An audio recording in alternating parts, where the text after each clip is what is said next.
Mateus capítulo 16, versículo 15. Podemos ler rapidamente desde o verso 13. Indo Jesus para os lados de Cesareia de Filipe, perguntou a seus discípulos: quem diz o povo ser o Filho do Homem? E responderam: uns dizem João Batista, outros Elias e outros Jeremias ou alguns dos profetas. Mas vós, perguntou ele, quem dizeis que eu sou? Respondendo Simão Pedro, disse: tu és o Cristo, o Filho do Deus vivo.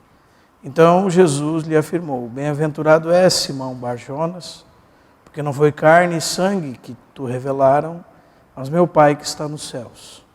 Também eu te digo que tu és Pedro, e sobre esta pedra edificarei a minha igreja, e as portas do inferno não prevalecerão contra ela. Dar-te-ei as chaves do reino dos céus, o que ligares na terra terá sido ligado nos céus, e o que desligares na terra terá sido desligado nos céus. Então advertiu os discípulos de que a ninguém dissesse ser ele o Cristo.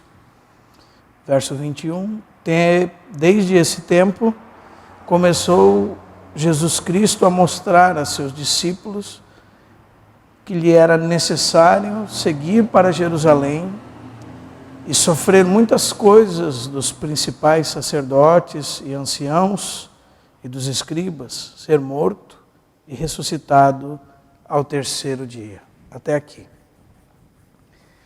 Irmãos, algumas semanas já nós temos falado sobre o assunto da pessoa de Cristo.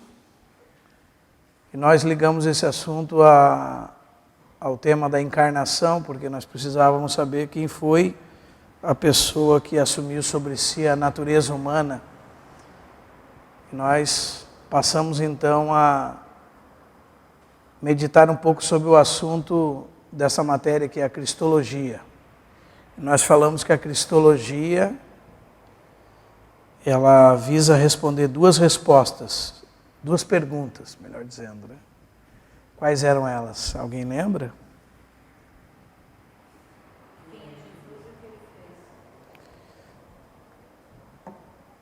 Então, essa primeira pergunta está no verso 15 desse capítulo, né? Mas vós, continuou ele, quem dizeis que eu sou? E Pedro dá a resposta a ele: tu és o Cristo, o Filho do Deus vivo.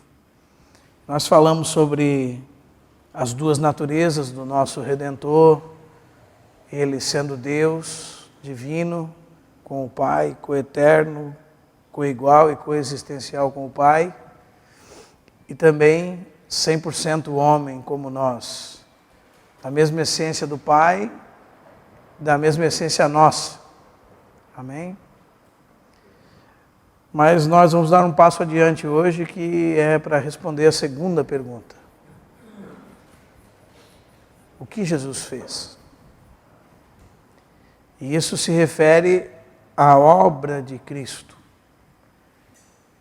E agora nós podemos, ainda que de maneira pequena, ver que a obra desta pessoa está ligada a quem ela fez, ao que ela fez. E se ele é quem disse ser, então a obra dele foi uma obra de um Redentor que era Deus, que era homem. Isso faz a obra dele ter uma grandeza que é imensurável aos nossos olhos. Ninguém pode colocar tamanho à sua obra se de fato ele é quem ele era e quem disse ser. Até nós usamos aquele exemplo de quando a gente considera alguma pessoa, então se alguém nos diz que essa pessoa fez algo, então nós vamos já olhar para esse algo de maneira diferente. Já se nós não conhecemos a pessoa, então talvez a obra dessa pessoa não tenha tanto valor para nós. É assim que funciona, não é verdade? E hoje nós vamos falar sobre a obra de Cristo. Isso você encontra lá no capítulo 16, verso 21. Desde esse tempo, começou Cristo a mostrar a seus discípulos que era necessário seguir para Jerusalém e sofrer muitas coisas dos anciãos, dos principais sacerdotes e dos escribas, ser morto e ressuscitado no terceiro dia. Aqui nós temos uma descrição resumida da obra de Cristo, sua morte e sua ressurreição. Se os irmãos quiserem abrir também em 1 Coríntios, capítulo 15, primeira epístola de Paulo aos Coríntios, capítulo 15.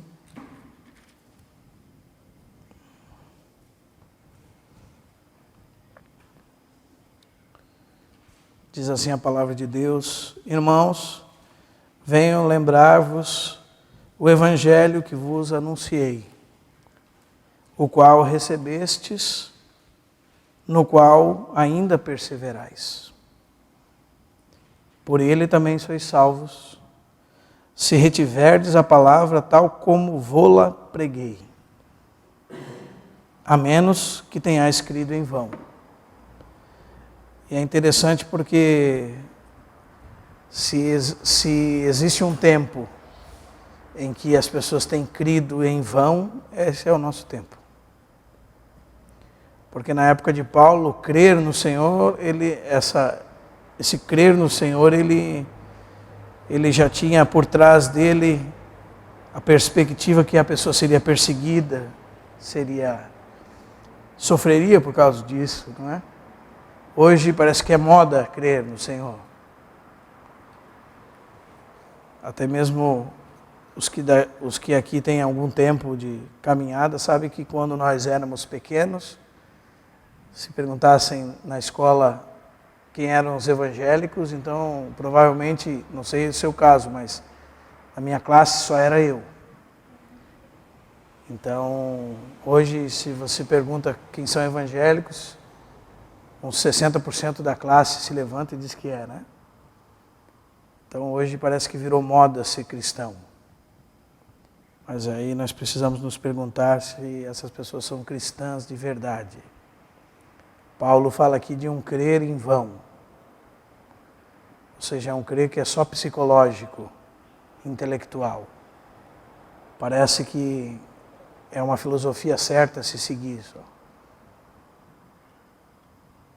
E isso você encontra lá na parábola de Mateus também, quando você encontra aquelas terras onde a palavra de Deus não tem raiz.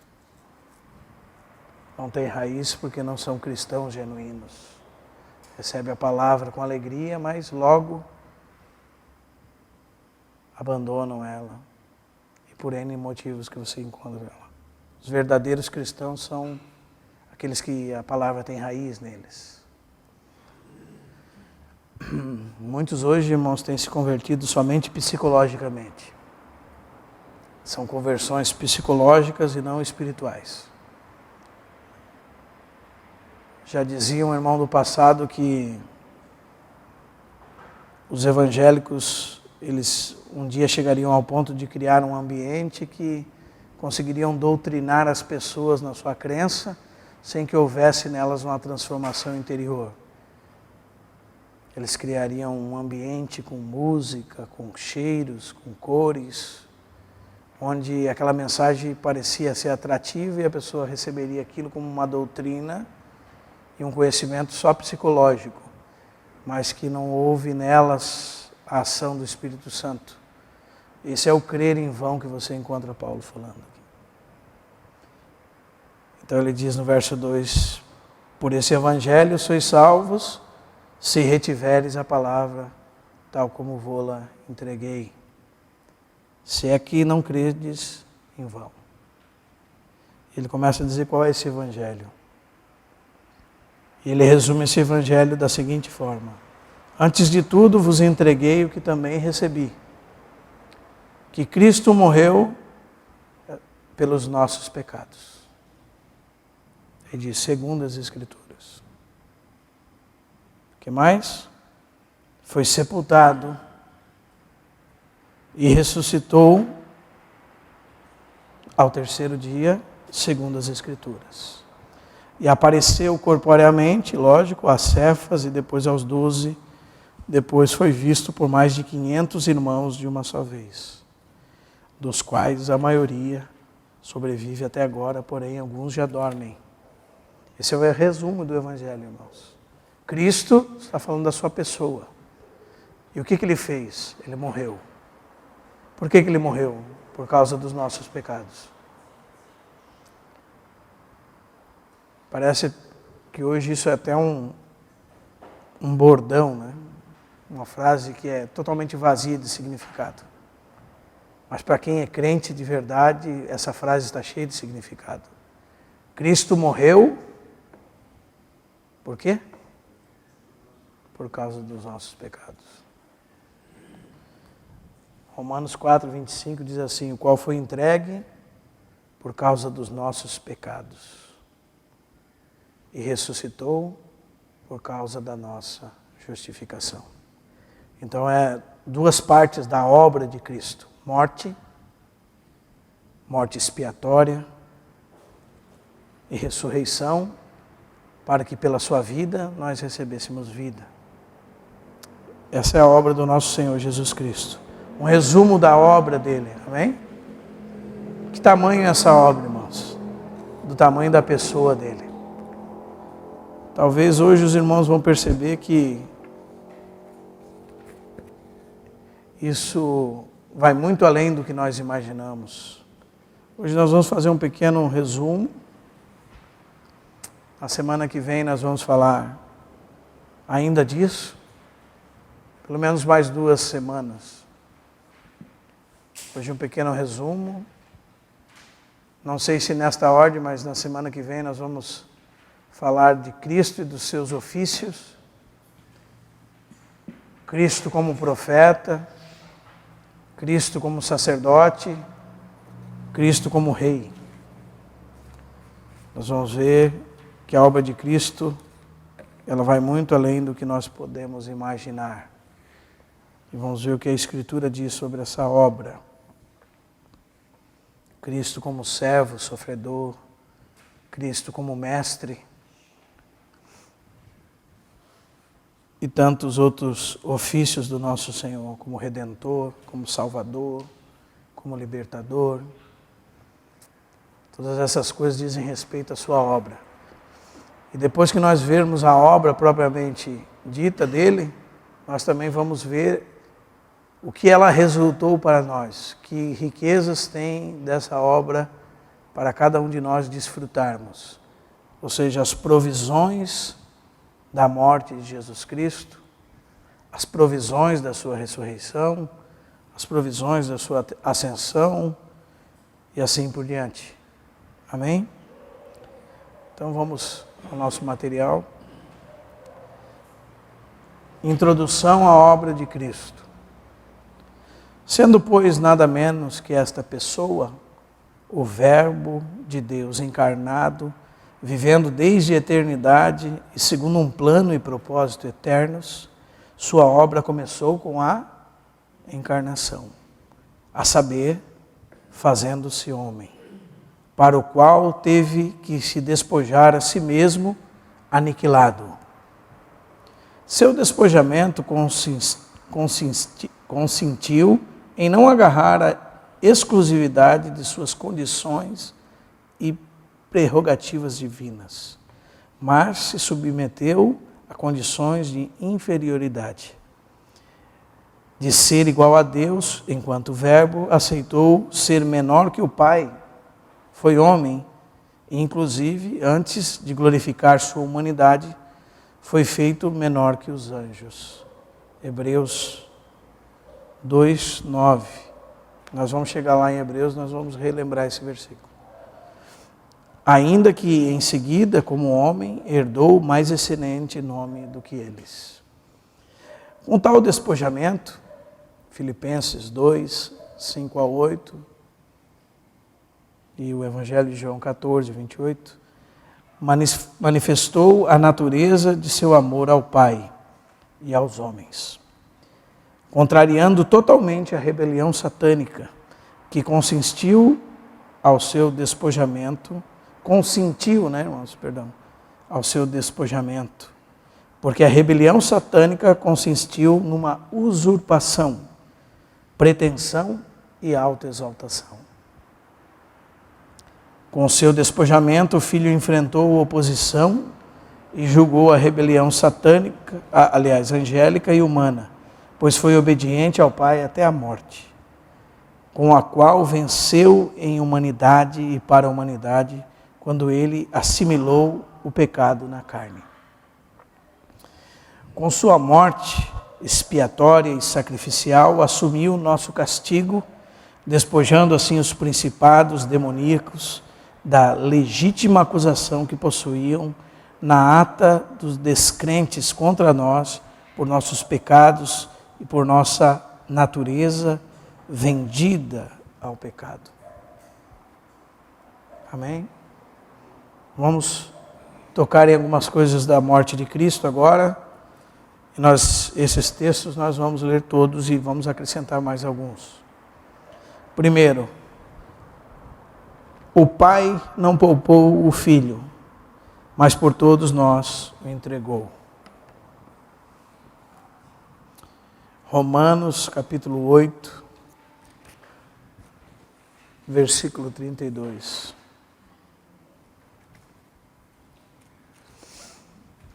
Romanos 8, 32.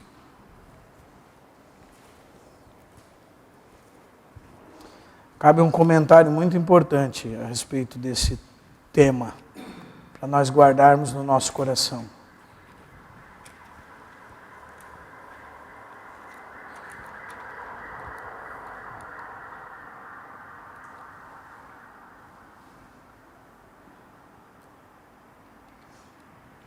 Romanos 8,32 diz assim: aquele que não poupou o seu próprio filho, antes, o que, irmãos? Porventura, não nos dará graciosamente com ele todas as coisas? O que o Pai fez com seu filho?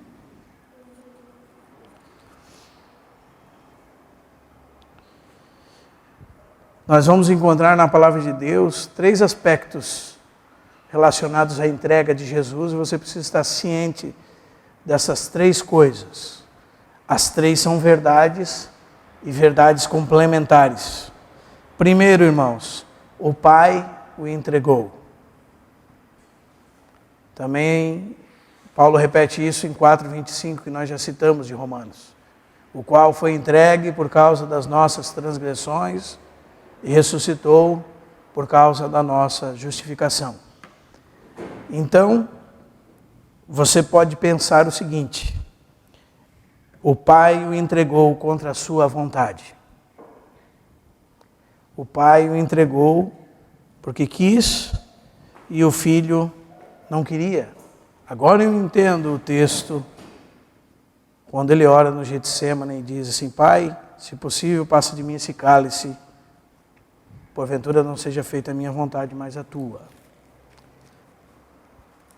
Muitas pessoas, quando leem que o Pai entregou o Filho, pensam assim, irmãos, que o Pai é um maldoso, o Filho é o bonzinho,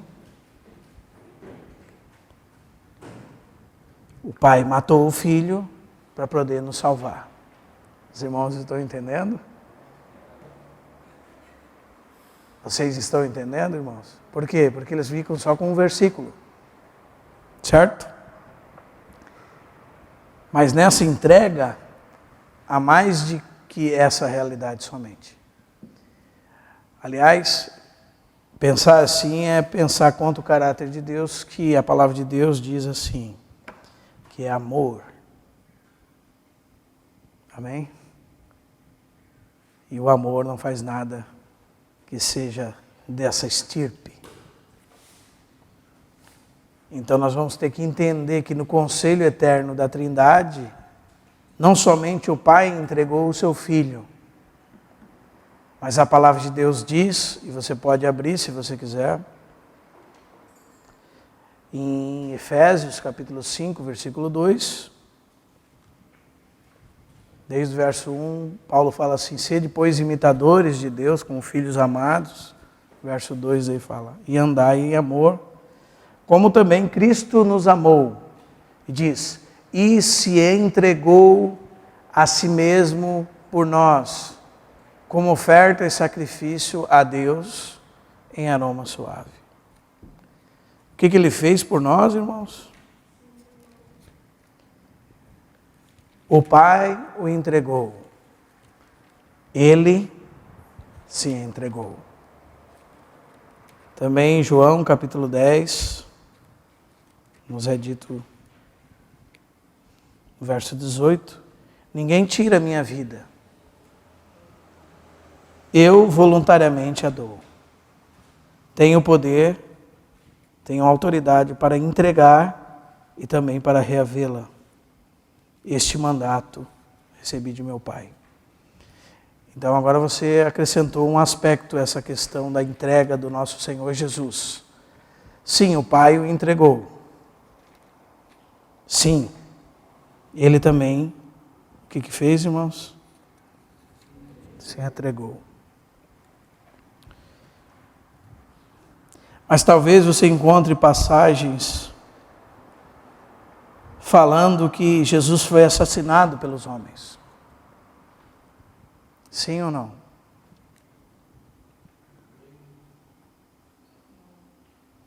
Sim ou não, irmãos?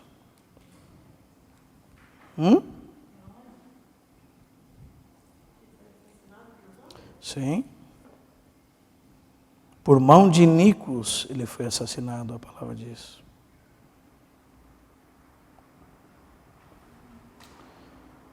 Atos capítulo 4.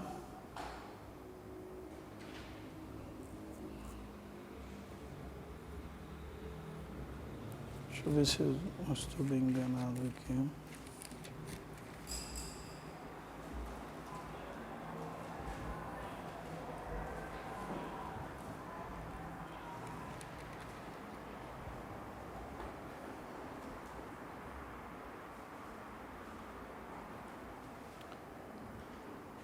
Vamos achar junto a passagem que eu esqueci.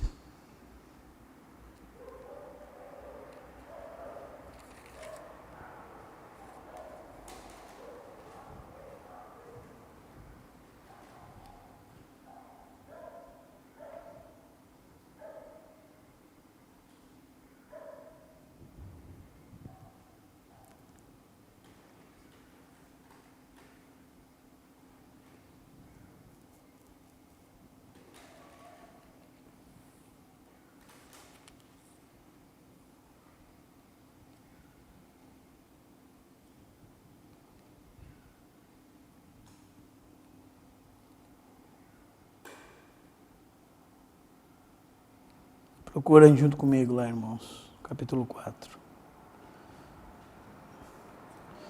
Vai falar assim, o qual foi entregue por desígnio e presciência de Deus, e vós o matastes por mão de iníquos.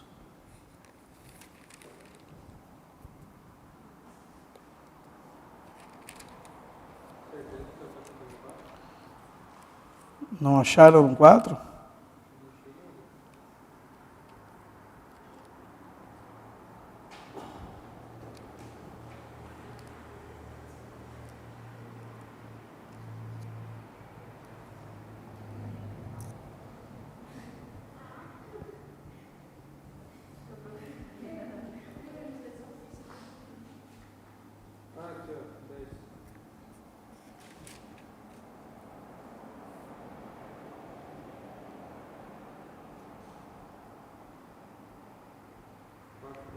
Não é esse versículo, mas também, muito obrigado, irmão. Esse também fala. Pedro está falando que aqueles homens fizeram o que com Jesus? Fizeram o que com ele? Então eles mataram Jesus ou não mataram, irmãos? Vamos achar, ou está aqui ou está no 2. Vamos procurando.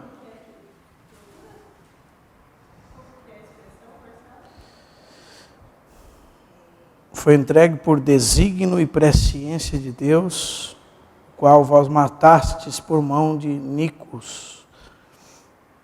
Ou está no capítulo 2.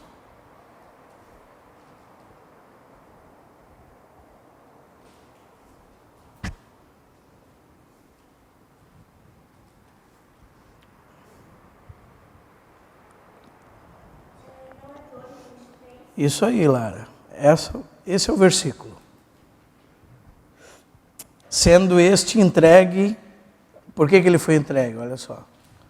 Por desígnio e presciência de Deus.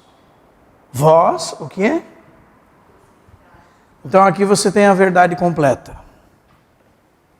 O Pai o entregou. Ele se entregou. E os homens fizeram o que com ele? Os homens o mataram.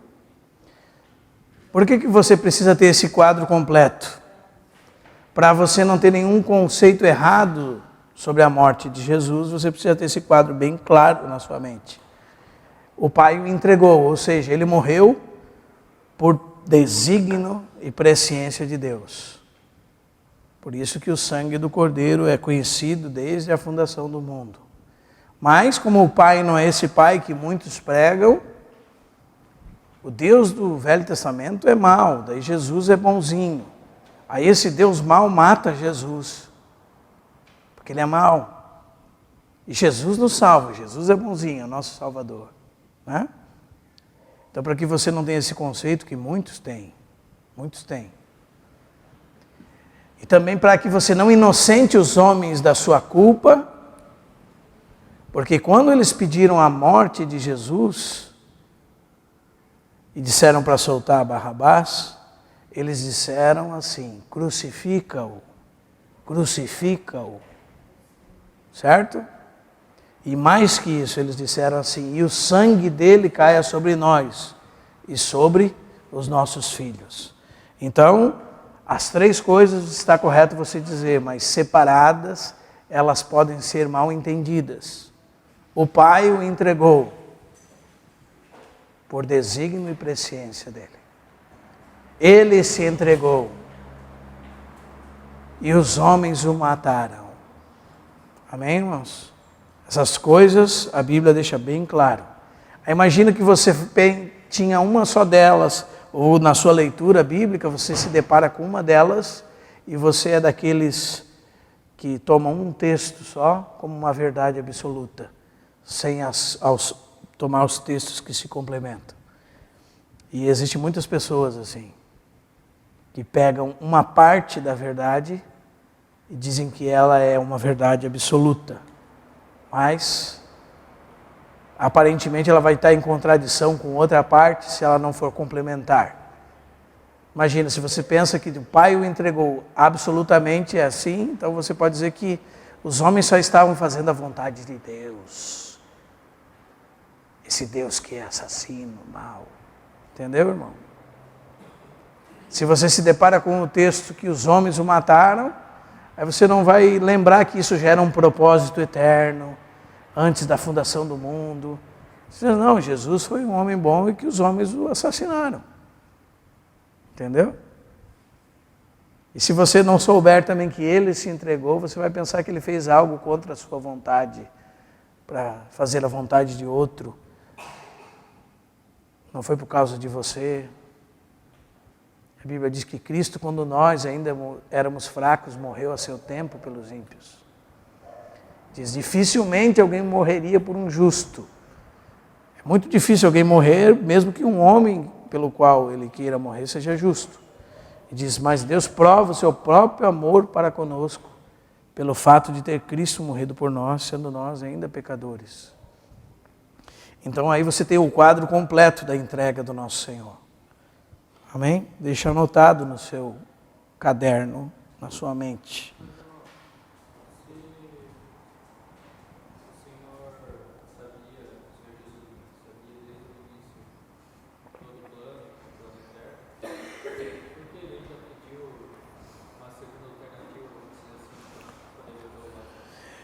Se tu tivesse só a primeira parte do verso lá no capítulo do Getsemane, aí nós poderíamos chegar nesse conceito, mas se ele entende, como ele disse para Pedro, que era necessário, nós lemos no começo aqui, verso 23 do capítulo 16, desde aquele tempo passou Jesus a ensinar-lhes que era necessário que ele fosse, isso é antes do Getsemane, e fosse morto pelos principais sacerdotes e anciãos do povo, fosse sepultado e ressuscitasse no terceiro dia. Ou seja, essa é uma outra parte que precisa ser harmonizada com o pedido dele: Pai, se possível, passa de mim esse cálice. Porque a próxima parte do verso já diz assim: porventura, mas não seja como eu quero, como tu queres. Como a gente estudou aqui que Jesus era alguém que tinha duas vontades, por ser um ser com duas naturezas, aí nós vamos entender que aquilo que ele teme não é a morte. Porque alguém que diz que é necessário que ele vá até lá, significa que ele não está com medo da morte, certo? Essa tem que ser a resposta que nós precisamos dar. Jesus disse assim: é necessário que eu vá até Jerusalém, que eu seja entregue nas mãos dos sacerdotes, que eles me matem, me sepultarem, e depois no terceiro dia eu vou ressuscitar. Então alguém que diz essas palavras não está com medo da morte, certo? Quando nós lemos o livro de Lucas, aí nós vemos mais forte isso ainda. Porque existe uma expressão em Lucas que diz assim: ele expressava no seu semblante, a expressão é forte, assim, ela diz como se uma resoluta decisão de ir para Jerusalém. É como se ele tivesse, aquilo fosse uma decisão firmada no coração dele. Eu estou indo para Jerusalém para morrer.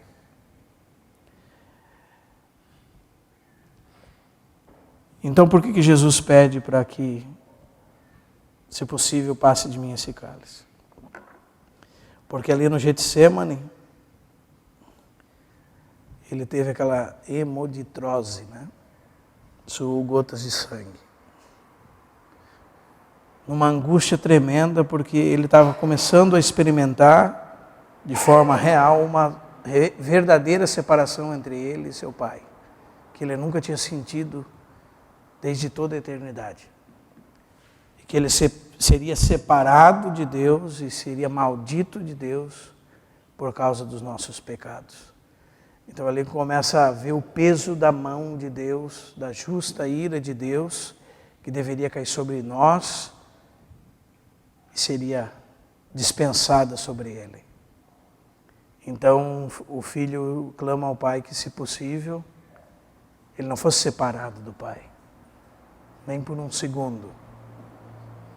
Isso engrandece a obra dele, né? Porque mostra que ele fez isso por nós. Amém, irmãos?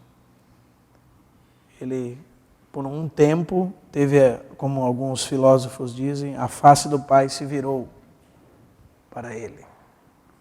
E o Senhor pesou a sua ira sobre ele para que a sua justiça fosse posta sobre nós.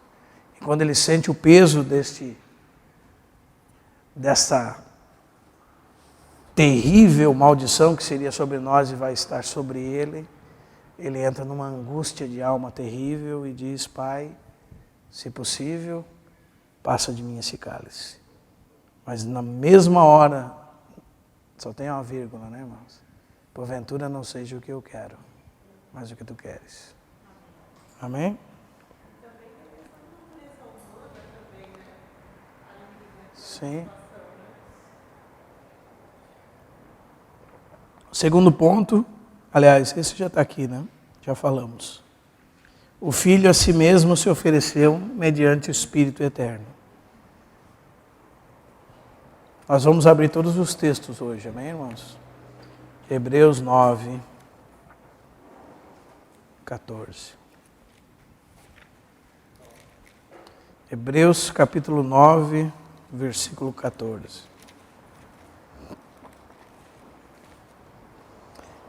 Muito mais o sangue de Cristo, que pelo Espírito Eterno a si mesmo se ofereceu sem mácula a Deus. O que Jesus fez, irmãos?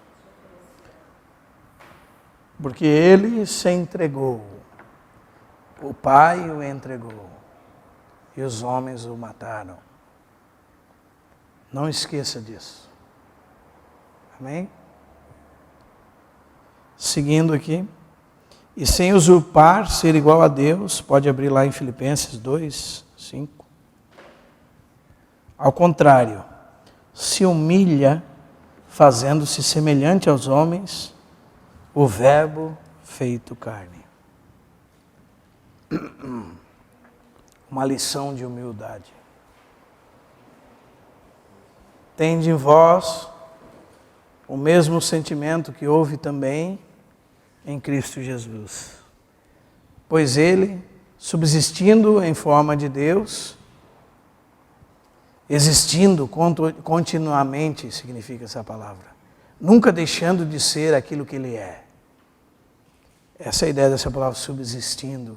E em forma aí a palavra morfê, que para você a forma hoje tem um outro significado. A forma para você e para mim hoje é algo que se molda.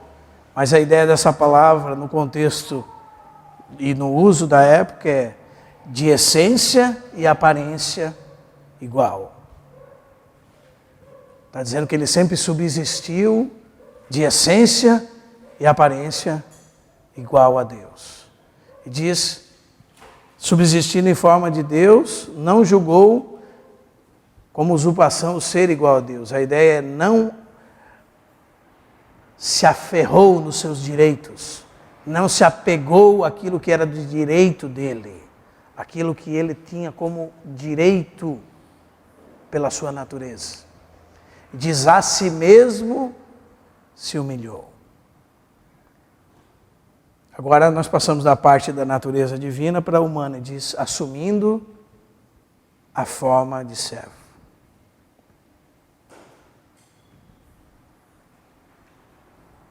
Tornando-se em semelhança de homens, e o que mais, irmãos? E reconhecido em figura humana, agora vem a parte da obediência de Cristo. A si mesmo se humilhou, tornando-se obediente até a morte e morte de cruz. E por causa dessa obra como homem, diz, pelo que também Deus o exaltou sobremaneira. E lhe deu o nome que está acima de todo nome, para que ao nome de Jesus se dobre todo joelho, nos céus, na terra e debaixo da terra. E toda língua confessa que Jesus Cristo é Senhor. Os teólogos divergem entre duas coisas nesse texto. Qual foi o nome que Jesus herdou? E eu tendo a concordar que o nome que ele herdou, irmãos, é Senhor.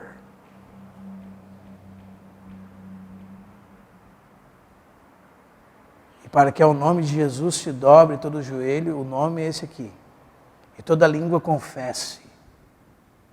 Esse é o nome. Que Jesus Cristo é o quê? É o Javé do Antigo Testamento. Kyrios, no Novo Testamento. Esse é o nome que ele herdou. Senhor, como homem ele herdou esse nome. Senhor dos senhores. Por isso que diante dele se dobrará todo o joelho, porque ele é o Senhor. Todo joelho se dobrará no céu, na terra e debaixo da terra. Jesus. Mas Jesus é o nome humano dele que ele herda por nascimento. E parece que essa passagem está levando Jesus para uma exaltação após a sua morte e ressurreição. E o Pai lhe deu um nome, quer dizer, ele o fez Senhor e Cristo. Essa é a pregação de Atos. Esse Jesus a quem vos matastes, Deus o fez Senhor e Cristo. Então, como homem, ele recebe esse título, o Senhor Todo-Poderoso. E o outro texto que você tem ali é João 1,14, né? E o Verbo se fez carne e habitou entre nós. Aí, seguindo nessa obra de Cristo, nós estamos falando da obra de Cristo, o que aconteceu? Ele nasceu da Virgem Maria e toma a forma de servo, menor que o Pai, e aprende a obediência pelas coisas que padeceu. Hebreus 5:8, né? Sabe qual é essa ideia do texto, irmãos? Cada vez eu percebo que o que o autor de Hebreus quer mostrar é que Jesus Cristo, que era Deus com o Pai, o Filho eterno do Pai, a ideia dessa obediência é que ele experimentou ser um homem. Ele nasceu como homem e teve uma experiência humana. Nessa experiência humana ele se desenvolveu humanamente. Por isso que o autor diz assim, mesmo sendo filho, ou seja, mesmo sendo Deus eterno, era necessário que ele assumisse o nosso lugar. Ele baixasse a nossa posição e se fosse semelhante a nós, participante conosco da nossa natureza, para que pudesse nos salvar. Então a ideia desse texto é essa: embora sendo filho eterno de Deus, aprendeu a obediência pelas coisas que sofreu. Embora sendo filho unigênito, eterno, Deus com Deus, ele passou pela experiência de ser um homem. Essa é a ideia que esse texto quer dizer. Porque, como a gente disse nas outras aulas, muitas pessoas pegam esse texto e pensam sempre na nossa maneira de aprendizado, né? Para que nós, de nos tornarmos ruins, aliás, sendo ruins, nos tornando melhores à medida que aprendemos. Mas a ideia desse texto não se relaciona com um ente santo que nasceu no ventre de Maria. Porque ele não tinha pecado. Então ele não vai melhorar nesse sentido. De pecador para não pecador. Como nós. A ideia desse texto é outra, amém? É dele passar pela mesma experiência.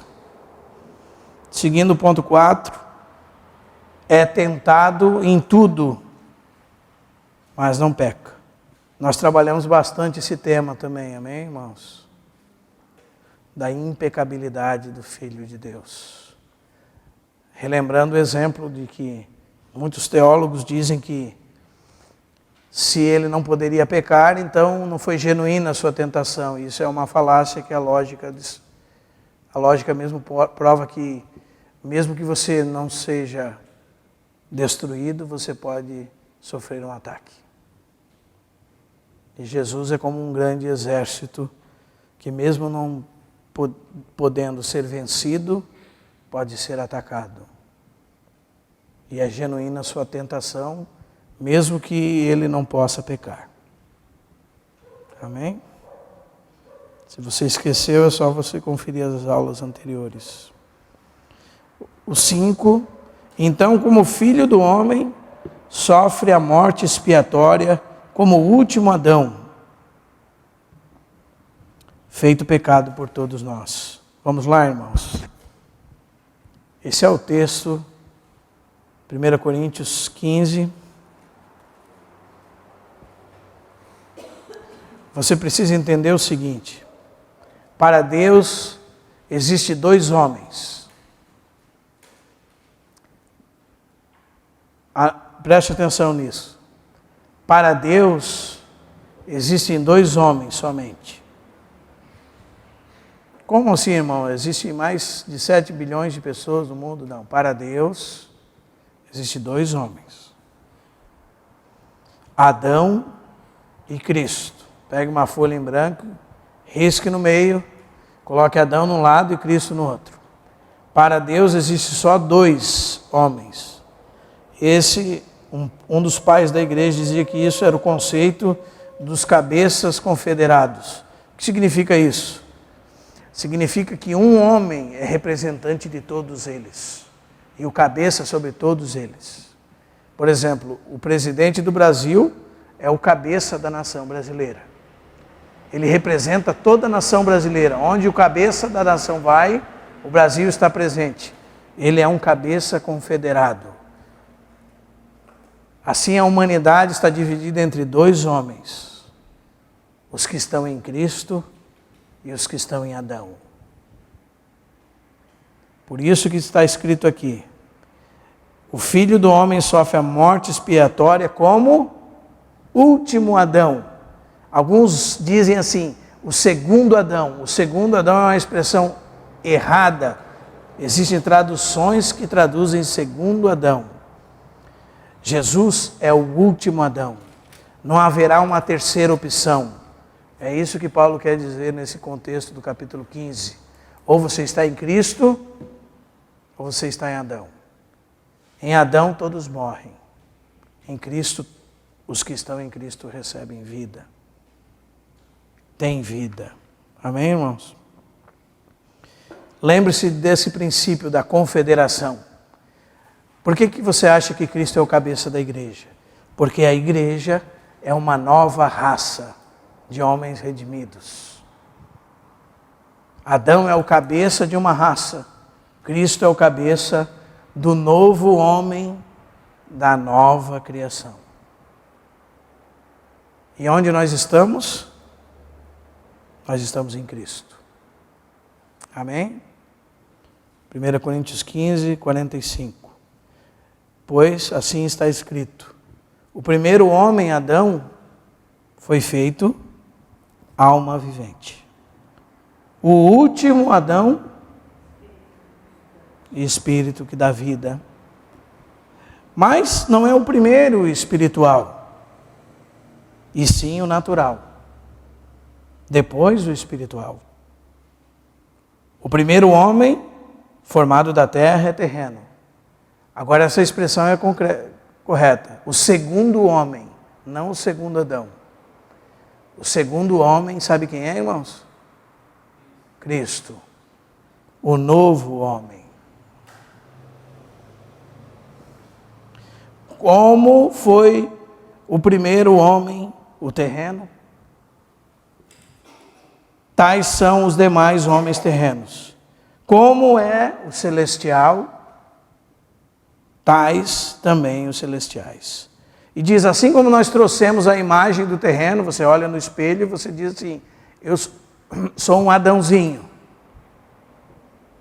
Assim também devemos trazer a imagem do celestial. O celestial aqui não é algo, significa o espiritual. Essa é a ideia do texto.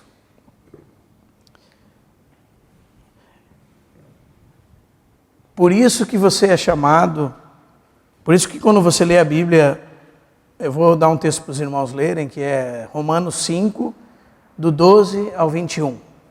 Aí você lê Romanos 5, do 12 ao 21, com a sua folhinha na mão, com Adão de um lado, Cristo do outro. E você lê Romanos 5, do 12 ao 21, colocando tudo que diz respeito a Adão no lado de Adão. E tudo que diz respeito a Cristo no lado de Cristo. Aí vai começar o texto assim, ó, portanto, assim como por um só homem, esse é Adão, entrou o pecado no mundo, por causa de Adão entrou o quê?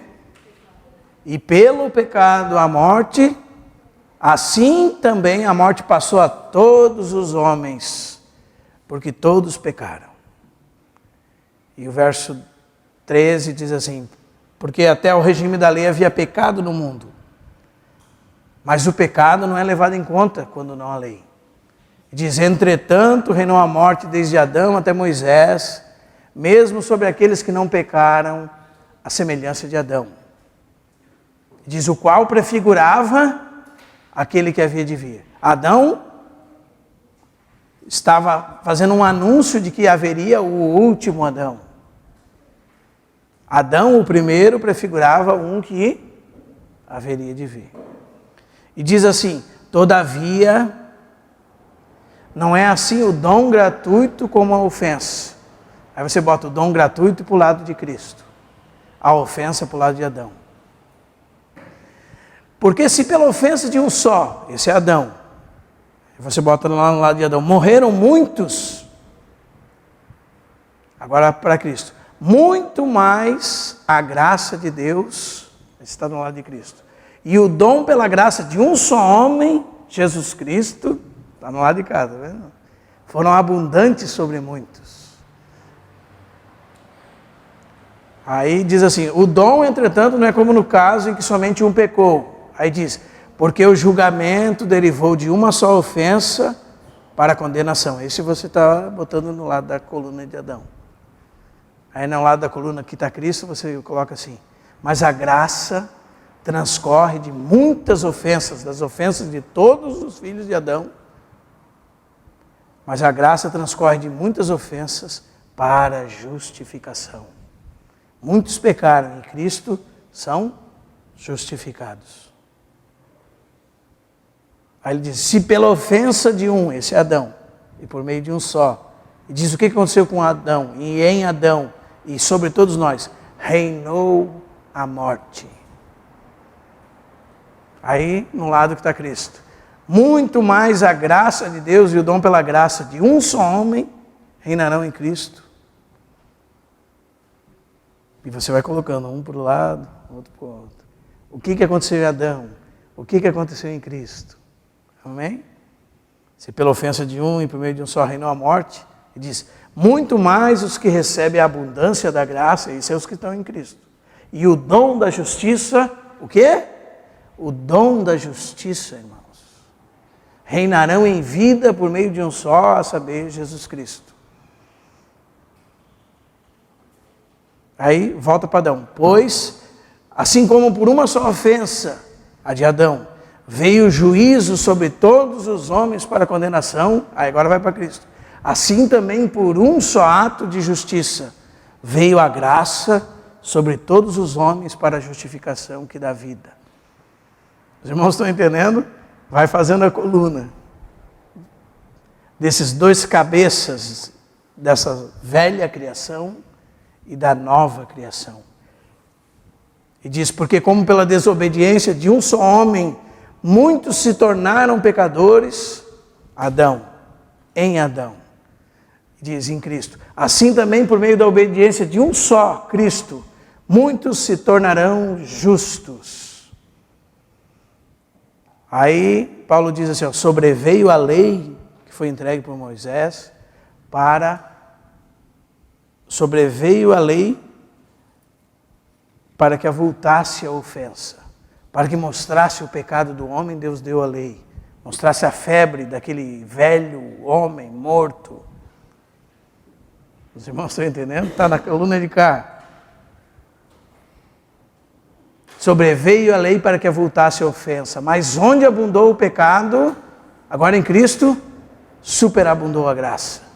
E agora em Adão, a fim de que como o pecado reinou pela morte, agora em Cristo, assim também reinasse a graça pela justiça para a vida eterna, mediante Jesus Cristo nosso Senhor. Pega esse texto de Romanos 12, de Romanos 5, do 12 ao 21, e faça sua tabela em casa, você vai perceber claramente aquilo que é característica de Adão, aquilo que é característica de Cristo.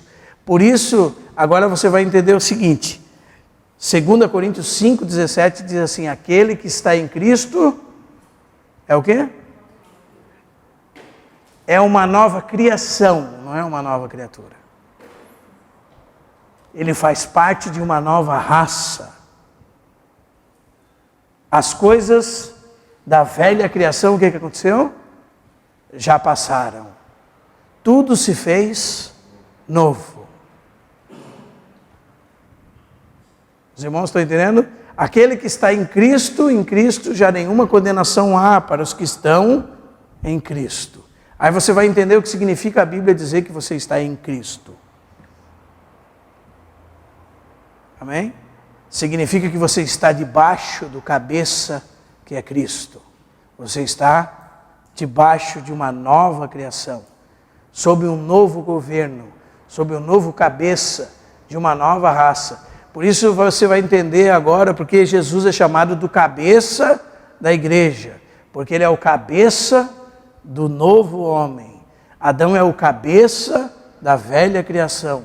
Jesus é o cabeça da nova criação. Amém? E como que Jesus conquistou isso? Jesus na cruz do Calvário, pela sua morte expiatória, como último Adão, foi feito pecado por nós. E esse texto de 2 Coríntios 5, 21 diz assim, aquele que não conheceu o pecado, Deus o fez pecado por nós. Amém? É fácil você entender, irmãos. Imagine que no mundo existe 2 reinos. Só 2 reinos. Amém? Sobre um reino está Adão. Sobre o outro reino está Cristo. Sobre o reino que está Adão é chamado de velha criação. O velho homem.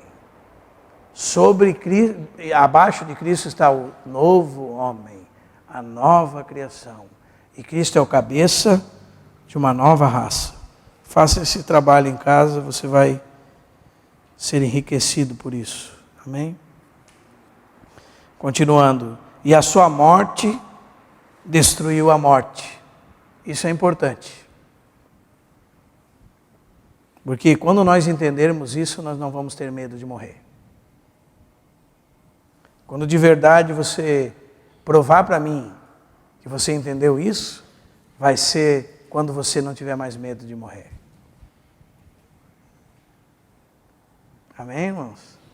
Os ímpios devem ter medo de morrer, porque verdadeiramente eles provarão a verdadeira morte. Mas agora que nós estamos em Cristo, a morte já não é mais problema para nós. A morte já não tem mais domínio sobre nós.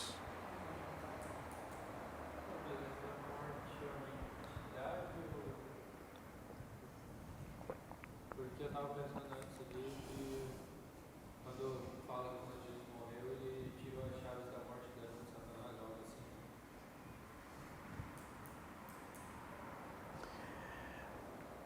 A morte é um senhor. E os homens servem o pecado por medo da morte. Vocês podem abrir lá em Hebreus, que vocês vão ver essa relação estreita entre a morte. Aí vocês vão entender, irmãos, por que a Bíblia diz que os crentes dormem. Porque o problema da morte está resolvido para eles. Os irmãos estão entendendo? Hebreus 2.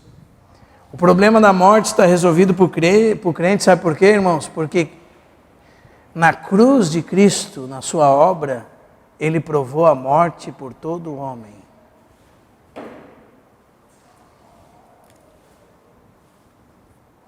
Como assim, irmão? Ah, você não sabia, não? Por isso que você vai ouvir a história de muitos crentes morrendo felizes. Porque para mim o viver é Cristo, como diz Paulo. E eu morrer é lucro. Entretanto, de um e outro lado estou constrangido, tendo desejo de partir e estar com Cristo.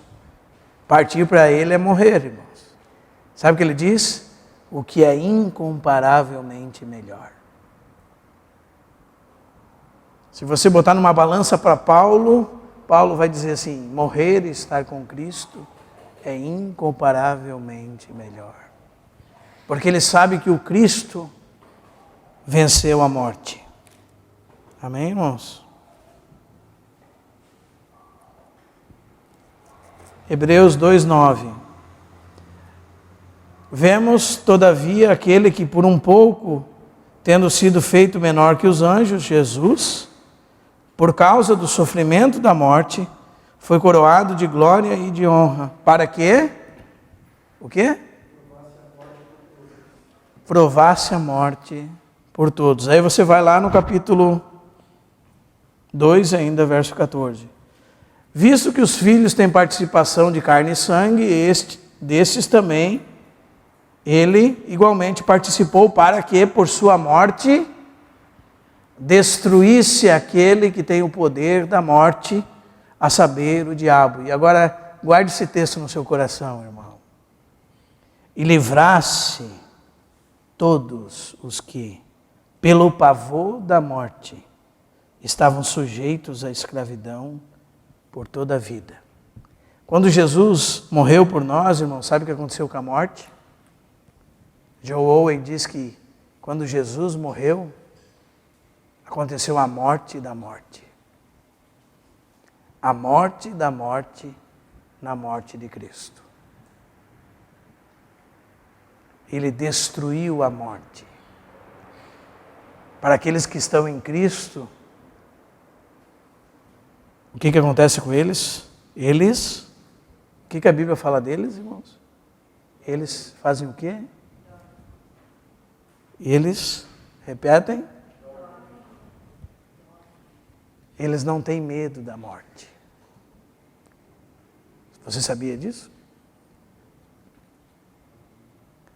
Por isso que em algumas tradições cristãs você via festa nos velórios e não choro. Em vez de choro, festa. Não estou falando que é errado chorar os nossos mortos. Amém, irmãos? Estou falando que nós temos que ter uma compreensão exata sobre o que é morrer em Cristo. Porque Cristo, na sua obra, destruiu a morte. Sabe o que significa destruiu a morte? Ele te garantiu que tu vai ressuscitar. Ele garantiu que você não vai padecer eternamente. Ele garantiu. Porque para Deus, a verdadeira morte chama-se o lago de fogo. O dano da segunda morte. A morte segunda. Essa é a verdadeira morte. Os homens estão virando pó e a alma deles eles vão ressuscitar também. Você não sabia disso? Os ímpios ressuscitarão também, irmãos. Uns para o fogo eterno. Mas e o crente?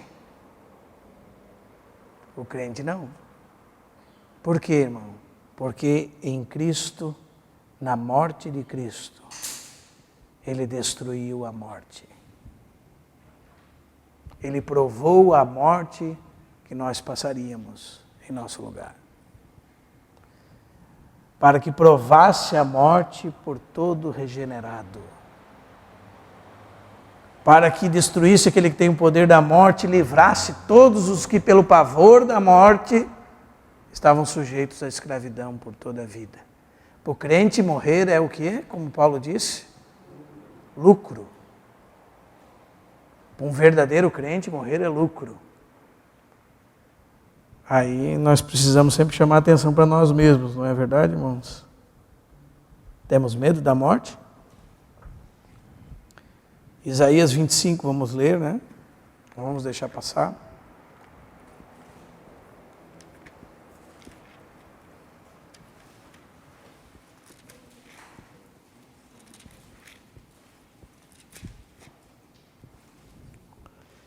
Verso 8. Tragada a morte foi para sempre, e o Senhor enxugará as lágrimas de todos os rostos e tirará de toda a terra o opróbrio do seu povo, porque o Senhor falou. Oséias 13.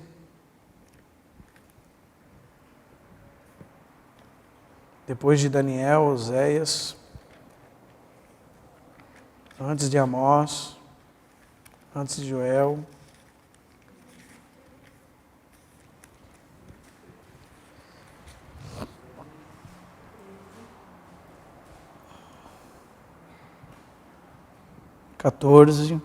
Eu os remirei do poder do inferno e os resgatarei da morte.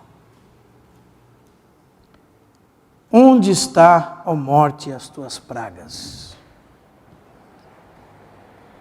Onde está, ó inferno, a tua destruição? Meus olhos não veem em mim arrependimento algum. E 1 Coríntios 15, textos maravilhosos, irmãos. 55. Tragada foi a morte pela vitória.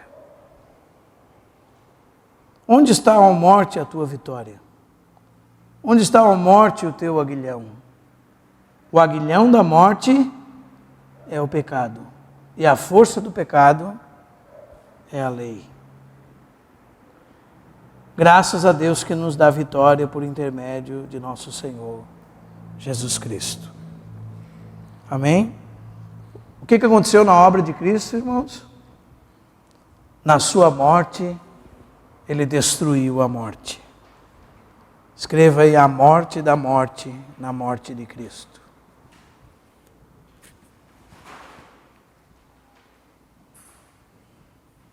Volte lá para Hebreus 2.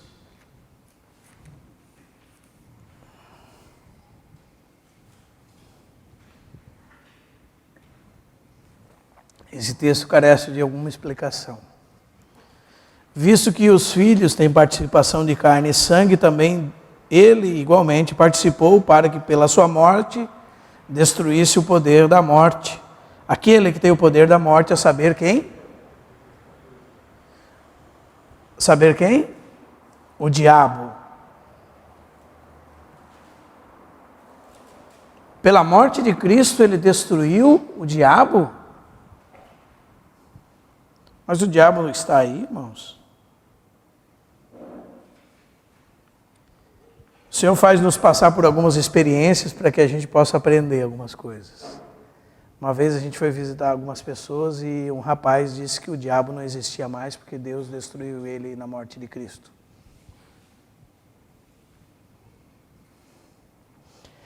E eu acredito que o problema está com essa palavra aqui: destruiu.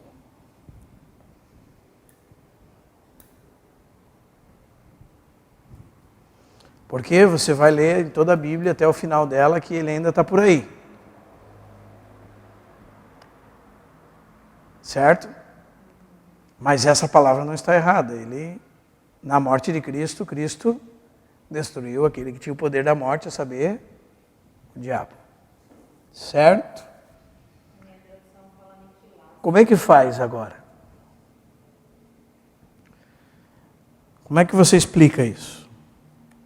Porque assim, a palavra de Deus diz lá, por exemplo, em Efésios 2, que Ele nos deu vida estando nós mortos em nossos delitos e pecados, nos quais andamos outrora, e Ele diz no presente, segundo o curso deste mundo, segundo o príncipe da potestade do ar, esse é Satanás, irmão.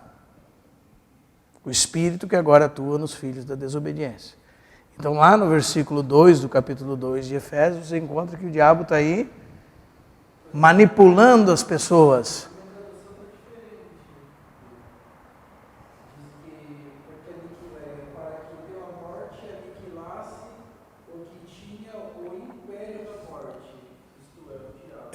Mas veja bem, aí está falando que aniquilou o diabo. Mas aí ele fala do diabo que já aconteceu. E aniquilar é pior ainda. Certo? Ele fala do que aconteceu e vai ter Isso. Em parte sim. Mas como é que você explica isso? Vou dar um exemplo para vocês, irmãos. Você explica isso com a situação seguinte. A palavra de Deus nos coloca entre dois momentos. O tempo que nós estamos vivendo agora e a eternidade futura. Como assim, irmão? Bom, vamos lá. Você está entre o agora e o ainda não. Em quase tudo que diz respeito às perfeições que Cristo conquistou por nós. Essa é a dificuldade para muita gente. Por exemplo, você vai ler na Bíblia que você é santo. Certo? E você vai ler na Bíblia que você está sendo santificado. Duas passagens. Uma diz, você é santo. Aí o irmão que não entende isso, que eu vou falar agora para vocês, diz assim, ele é santo, eu não peco mais. Amém? Então nós temos uma questão em pauta aqui. Ele é santo ou não é santo? Ele é santo. Em Cristo está tudo consumado. Mas ele está num processo intermediário. Amém? Cristo nos livre, irmãos, dos nossos pecados, ou seja, da culpa do pecado, do poder do pecado e da presença do pecado. Vamos lá, culpa do pecado, ele nos livrou, ele lavou nossa consciência de toda a culpa do pecado. Do poder do pecado está acontecendo pelo Espírito agora em nós, onde a cada dia nós tomamos a nossa cruz, reconhecemos a realidade que o nosso velho homem foi crucificado com Cristo, e agora esse velho homem não tem mais poder sobre nós, nós vivemos sob uma nova vida em Cristo, agora, no presente. E o Espírito Santo vai nos libertando do poder do pecado. E da presença do pecado? O que vocês pensam sobre isso? Você ainda tem o pecado dentro de você ou não tem? Precisa que alguém dê testemunho de você? Mas um dia o Senhor vai erradicar a presença do pecado de dentro de você. E isso em Cristo está completo. Amém? Então, nessa perspectiva, como é que nós vemos esse versículo aqui? Aí você vai entender. Cristo derrotou ou não o diabo, irmãos? Sim. Sim ou não? Então, existe uma realidade passada, existe uma realidade futura agora, pela igreja, a multiforme sabedoria de Deus está se tornando conhecida dos principados e potestades nos lugares celestiais, e existe uma realidade futura, onde o Senhor vai pegar Satanás e vai lançar ele, o falso profeta e o anticristo no lago de fogo, por toda a eternidade. Essa é a realidade dessa aniquilação total de Satanás. Em que realidade nós estamos vivendo agora? Nós estamos no ainda não. Amém, irmãos? Você é santo, em Cristo sim. Aos santos que vivem em Éfeso, sim. Estava cheio de gente pecadora lá em Éfeso, que foi regenerada por Cristo. Em Cristo eram santos, mas naquele momento estavam sendo santificados pelo Espírito. As duas coisas são verdades. Então, como é que você aplica esse texto e essa palavrinha para o diabo aqui nesse contexto?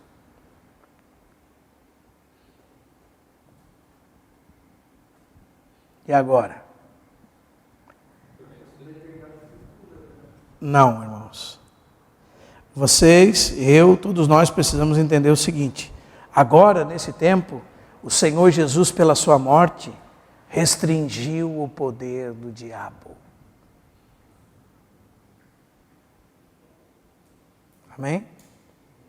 O que ele fez com o poder do diabo? Nesse período intermediário, a atuação dele já não é como era antes de o Senhor morrer na cruz. Até o Senhor morrer na cruz, era uma limitação. Quando o Senhor morre na cruz, já é outra limitação para ele. A mesma coisa acontece com o velho homem. Por isso que quando você lê Romanos 6,6, você vai encontrar essa mesma palavra. Sabendo isto, que foi crucificado com ele o nosso velho homem, para que o corpo do pecado seja destruído. O corpo do pecado foi destruído ou não? Não. Está aí, ó. Estou olhando para um monte de corpo do pecado. O corpo do pecado é o corpo onde habita o pecado. Belisca aí para ver se está aí. Está aí ou não está? Belisca aí, Lucas. Está sentindo o beliscão aí? Está aí ou não está? Mas o que agora você tem a capacidade? Você tem a capacidade de que ele não seja Senhor sobre você. Agora já. Há uma limitação por causa da obra de Cristo que nós podemos usufruir já. Esse é o poder do pecado, falando do texto de Romanos. Mas um dia, quando nós formos glorificados, nós vamos experimentar a libertação da presença do pecado. Por isso que nós estamos entre o agora e o ainda não. Amém, irmãos? Agora, é certo eu dizer que o Giba é um santo? Eu posso chegar lá na casa do Giba e dizer, ô santo. Aí o Giba vai dizer, santo não, eu sou um pecador. Não, ele é santo, irmãos. A Paulo escreveria uma carta para ele e ia dizer assim: Algiba e Sônia, santos e amados, graça e paz. E é certo eu dizer que o Giba está sendo santificado? Sim. Porque nós estamos num estado em que o Senhor já nos libertou da culpa do pecado, está nos livrando a cada dia pela obra do Espírito do poder do pecado, e um dia vai erradicar do nosso corpo o pecado. Por isso aí você começa a tendo essa visão panorâmica da obra de Deus e entender porque agora em Cristo você tem essa realidade espiritual, gozo, alegria, mas ao mesmo tempo você tem o problema do pecado presente ainda. Amém? Agora você pode ter a certeza que o diabo foi destruído por Cristo e a obra de Cristo está consumada, mas no tempo presente, tome cuidado com ele. Vigiai. O vosso adversário anda ao vosso derredor, bramando como um leão, rugindo, buscando a quem possa tragar. Os irmãos entendem, irmãos? Você lê aqui que Jesus, pela sua morte, destruiu aquele que tinha o poder da morte, saber o diabo. Aí você vai lá em Pedro e diz: Pedro, vigiai, o vosso adversário anda ao vosso derredor, rugindo como um leão, buscando a quem possa tragar. Aí você vai entrar em parafuso, se você não conhece a palavra de Deus. Se você tem uma visão curta da palavra de Deus. Por isso que, por exemplo, quando eu toquei no assunto de quem entregou quem se entregou, quem matou quem, nós não podemos ter a verdade pela metade. Amém, irmãos? Nessa realidade aqui também nós não podemos ter a verdade pela metade. E seguindo o texto, olha para onde a gente vai. 6. Crucificado também o velho homem. Certo? Romanos 6,6. Sabendo isto, que foi crucificado com ele. Onde? Em Cristo, o velho homem. Para que o corpo do pecado seja destruído. E não sirvamos o pecado como escravos. Porquanto, diz a Bíblia, quem morreu está justificado do pecado. Em outras palavras, irmãos, essas coisas que nós estamos falando, que são reais e aconteceram em Cristo, precisam ser experimentadas por nós à medida que nós vamos aprendendo sobre Cristo, nos relacionando com Cristo, experimentando pelo Espírito a realidade em Cristo. Se lembra daquela história da riqueza? Que você é rico e vive como um mendigo? Que em Cristo você tem todas as bênçãos espirituais, mas você vive uma vida pobre, porque você só experimenta essa realidade à medida que você vai a conhecendo e sendo liberto por ela, e o Espírito Santo vai aplicando essa vitória de Cristo, que é real, eterna, sobre a sua vida. Então, objetivamente, isso já está concluído em Cristo, mas precisa se tornar realidade nas nossas vidas. Precisa se tornar a nossa experiência. Amém, irmãos? E como se torna a nossa experiência? Ninguém nem sabe disso, irmãos. Como é que o irmão vai deixar de ter medo da morte? Quando ele experimentar que Cristo destruiu a morte. Como é que ele vai ter consciência e ser real para ele que o velho homem dele está crucificado com Cristo? Você já ouviu quantas pessoas falarem o que está escrito em Gálatas 2,20? Já estou crucificado com Cristo. Fica 5 minutos que você vai ver que não está, irmão. Fica 5 minutos com a pessoa, você já vai ver que ela não está crucificada com Cristo. Sabe o que significa você estar crucificado com Cristo? É como se você fosse um morto no cemitério. O morto no cemitério, alguém vai lá falar bem dele, o que acontece com ele? Ele se mexe lá dentro, irmãos? Ele está morto. E se alguém vai falar mal dele lá, o que acontece com ele? Nada, ele está morto. Você conhece alguém que tem essa experiência de Paulo, irmãos? Assim, ao vivo, na sua presença? que realmente pode falar com verdade esse versículo de Gálatas 2:20? Conhece alguém? Eu não conheço ninguém. Ah, eu falo pela fé, irmão.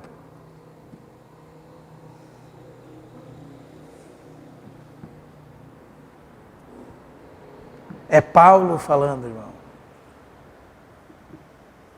Não é você.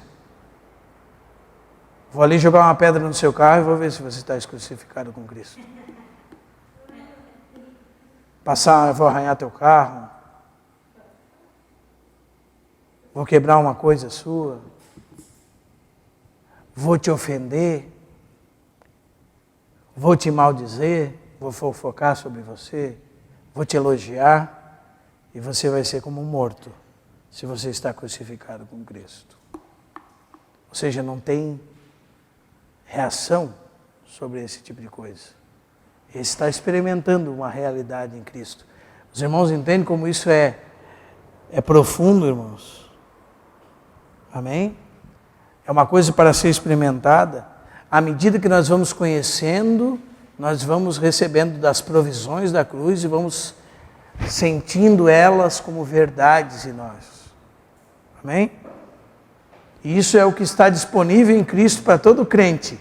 Aí você pensa assim, irmão, isso aí é o que... Nem acabei ainda, estou no 6, tá? Isso aí é o que está disponível para todo crente. Por que tanta pobreza espiritual nas nossas vidas? Por quê, irmãos?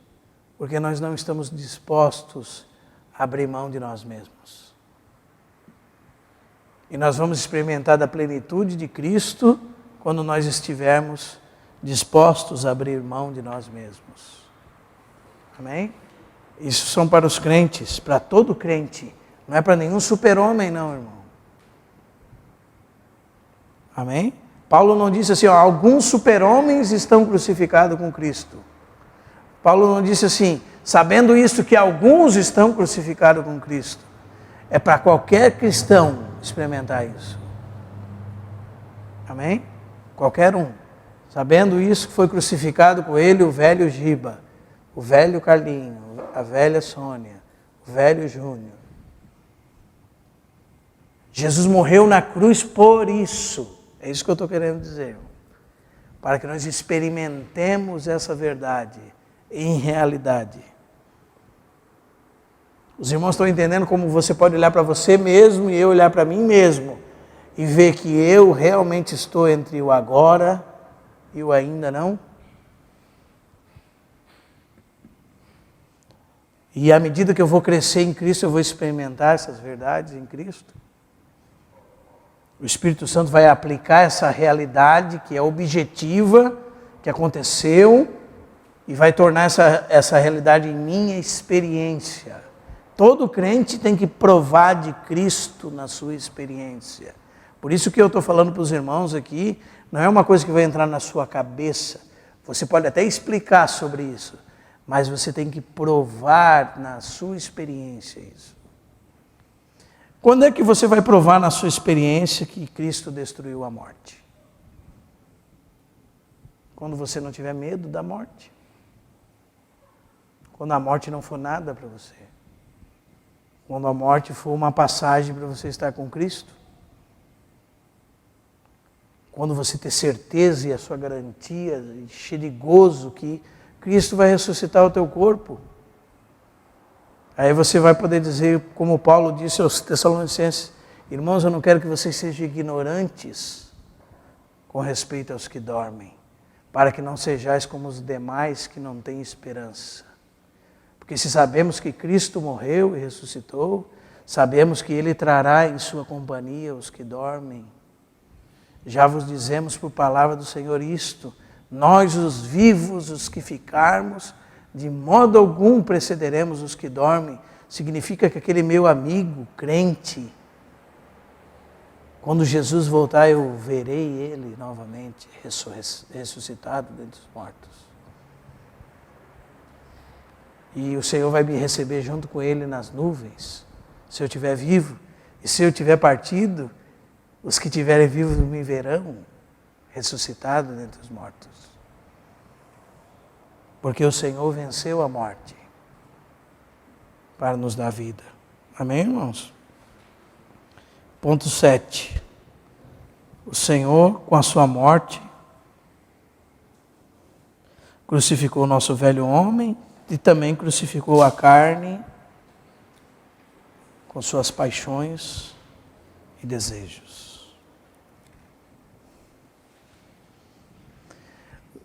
Percebam, irmãos, que o nosso problema está onde nós estamos colocando esse pêndulo. Aí você vai entender o que significa: os que se inclinam para a carne cogitam das coisas da carne. Os que se inclinam para o Espírito, das coisas do Espírito. Nosso problema agora é que nós, como regenerados, estamos entre dois chamamentos. Entre a velha vida e a nova vida. E para onde nós nos inclinamos é desse que nós receberemos salário.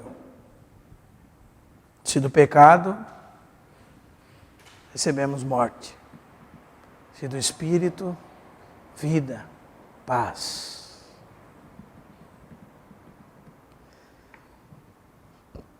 A bênção do contentamento.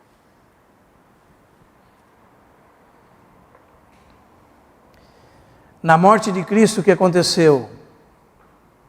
Vamos lá, irmãos, recapitulando.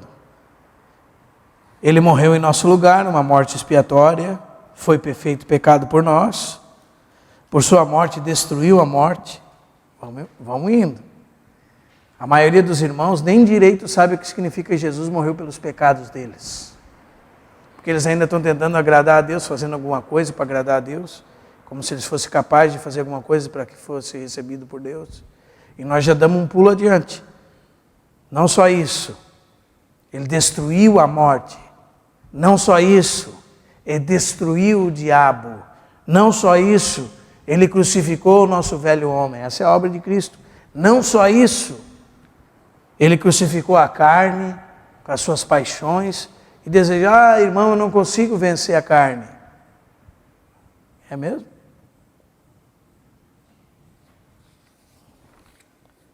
Quando nós experimentamos a Cristo com uma fé ativa, irmãos, nós conseguimos usufruir dessas riquezas que em Cristo existem. O que diz o texto de Gálatas? Os que são de Cristo crucificaram a carne com as suas paixões. O que aconteceu com eles? Crucificaram a carne. Crucificaram. Isso aconteceu aonde, irmãos? Na obra de Cristo na cruz. O que mais? Foram crucificados para o mundo e seus rudimentos. Gálatas 6, 14. Faça outro exercício em casa. Pegue essa mesma folha que tem Adão e Cristo e bote uma cruz no meio. E no lado de Adão você bota o mundo. E no outro lado você bota você. E daí você lê esse texto de Gálatas 6,14. Longe de mim esteja gloriar-me, senão na cruz de quem? De Cristo. O que aconteceu na cruz do nosso Senhor Jesus Cristo? Por meio dessa cruz, o mundo está crucificado para mim. Por meio desta cruz, eu estou crucificado para o mundo. O que aconteceu nessa cruz, irmão? O mundo foi crucificado.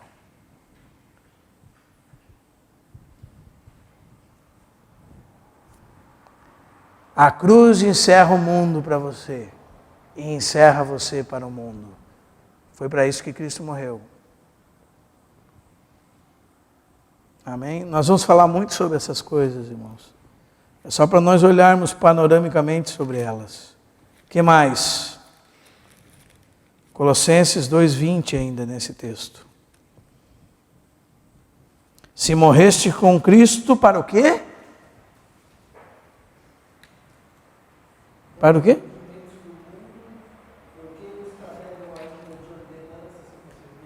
Então só vamos voltar um pouco. Na cruz de Cristo, ponto 5. Meus pecados foram expiados, todos perdoados. Na cruz de Cristo Ele destruiu a morte. Na cruz de Cristo, na sua morte, Ele destruiu aquele que tem o império da morte, o diabo. Na cruz de Cristo, o meu velho homem foi crucificado. Na cruz de Cristo foi crucificada a carne com as suas paixões e desejos. Na cruz de Cristo o mundo foi crucificado e eu para o mundo. Os rudimentos do mundo foram crucificados. Que mais? Colossenses 2,14.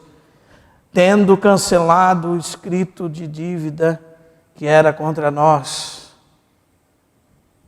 e que constava de ordenanças, o qual nos era prejudicial. O que aconteceu? Na cruz de Cristo, pela obra de Cristo, o que aconteceu, irmãos? Removeu inteiramente do nosso meio, encravando-o na cruz. Na cruz de Cristo, a nota promissória que tinha na mão de Deus contra você, que constava de toda a sua dívida, de todos os seus pecados, a sua ficha criminal, a sua ficha crime, e que tinha muitas folhas, foi pregada, foi encravada na cruz de Cristo, a sua condenação. O seu pecado. Não é maravilhosa a cruz de Cristo, irmãos? Aí você pode cantar como aquele irmão que dizia assim: não tenho nada para te oferecer, somente na tua cruz me apego. Esse é alguém que entendia o que aconteceu na cruz de Cristo. Ele não chegava diante de Deus com nada. Não tinha nada nele que ele pudesse oferecer a Deus. Só se apegar-se à cruz. Era só o que ele podia fazer. Não é assim? Porque na cruz todo o escrito de dívida que era contra nós foi cancelado. Todo o decreto que era contrário a nós foi cancelado. Não é maravilhoso, irmãos? O que mais, irmãos? Efésios 2. Na sua cruz ele aboliu a inimizade da carne. Ô irmãos, se você acha que você tem alguma coisa contra alguém, você nunca conheceu uma velha rixa antiga, muito antiga, chamada judeus e gentios.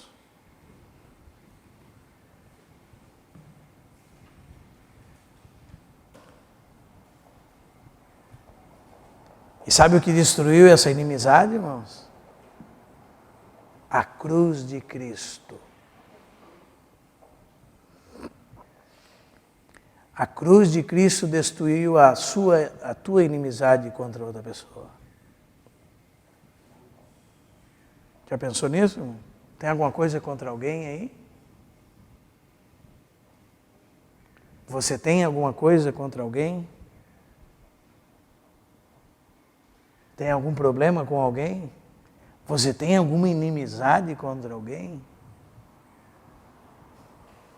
Você não experimentou essa verdade ainda. Não é a verdade, irmãos? Mas agora em Cristo Jesus, Paulo está falando para os gentios, 2,13 de Efésios. Vós que antes estáveis longe, fostes aproximados pelo sangue de Cristo. Diz o 14, porque Ele é a vossa paz. O quê? Não tem mais briga? Não tem mais inimizade entre o marido e a mulher, entre a mulher e o marido? Quando tem inimizade é a carne, é o velho homem, é o mundo, é o pecado. Não experimenta paz em Cristo por causa disso, irmãos. Não experimenta Cristo, porque Ele é a nossa paz. Diz assim, Se você acha que a sua inimizade era muita, Paulo diz assim, ele fez dos judeus e dos gentios um. Sabe o que significa isso? Tinha uma placa assim, no templo em Jerusalém, e dizia assim, até aqui. Você queria ser um gentio prosélito? Você crê no Deus de Israel? Até aqui. Até essa parte. Sob pena de morte. Se você entrar por essa porta para dentro, você é morto. Essa era a inimizade que tinha entre eles. Adora a Deus aí, no pátio dos porcos, no pátio do lixo do mundo, porque você é um gentio incircunciso. E a cruz de Cristo, o que ela fez? Ela aboliu a inimizade da carne. Porque Ele é a nossa paz. E diz, o qual de ambos fez um. E diz assim, irmãos, tendo derribado a parede de separação que estava no meio. Essa era a parede que Paulo está bem consciente de qual era, irmãos. Era a parede que separava o pátio dos gentios do pátio dos judeus, e que nela estava escrito essa placa, até aqui, sob pena de morte. E diz que em Cristo, Ele derrubou essa parede, que Paulo chama de inimizade. Amém? Não só entre nós e Deus, fez paz uns com os outros, em Cristo Jesus.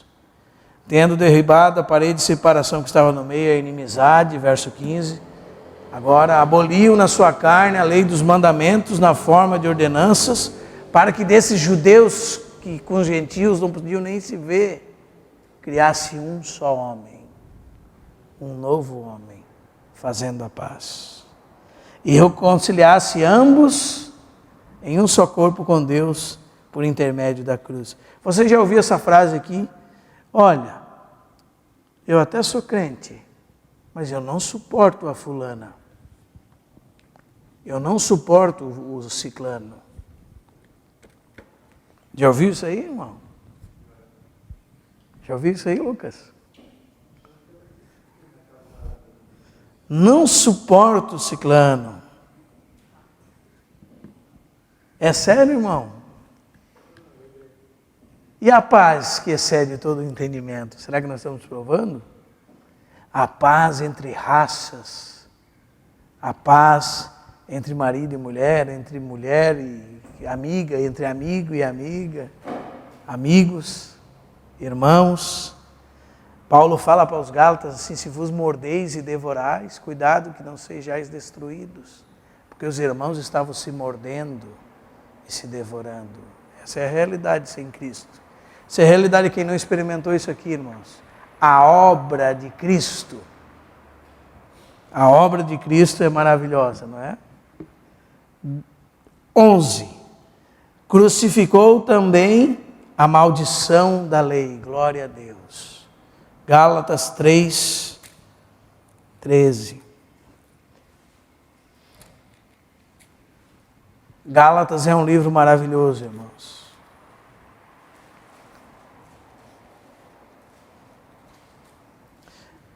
Sabia que Cristo levou sobre si toda a sua maldição?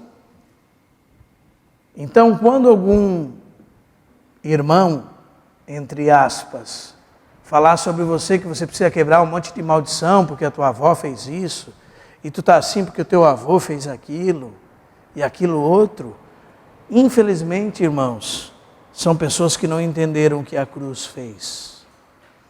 São pessoas que a cruz é desse tamanho para elas. Desse tamanhinho aqui, ó.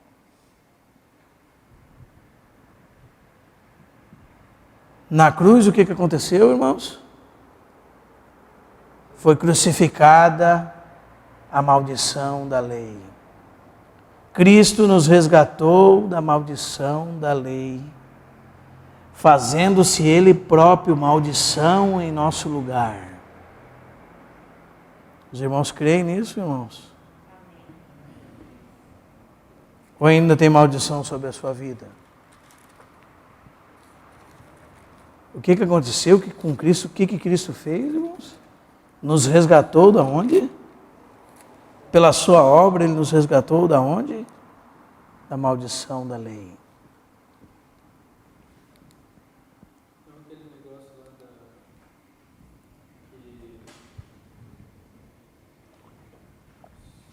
a bênção de Deus ia até, sei lá, a 10ª geração e a maldições ia até Foi até a cruz.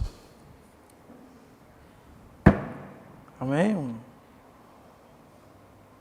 Para mim, hoje, eu posso falar com vocês com bastante clareza que eu vejo que as pessoas têm usado isso para botar a culpa nos outros. Eu sou assim porque minha mãe me consagrou para Iemanjá. Eu sou assim porque meu pai levou meu nome lá no terreiro e botou lá. E agora eu sou todo esse estado aqui. Eu sou assim porque meu bisavô matou alguém lá e enterrou, que o irmão lá revelou que o enterrou, e agora eu estou assim pagando por causa disso. Isso aí é espiritismo, irmãos? O que é? Reencarnação? Fez na outra vida, tem alguém sofrendo agora? A cruz não serviu para nada? Como é que é isso, irmão? Qual é o tamanho da obra de Cristo? É porque, imagina, irmãos, faz a conta desde o ponto 5 até esse ponto que nós tratamos. Os irmãos não sabem nem o 5. Talvez você também não saiba nem o 5. Eu.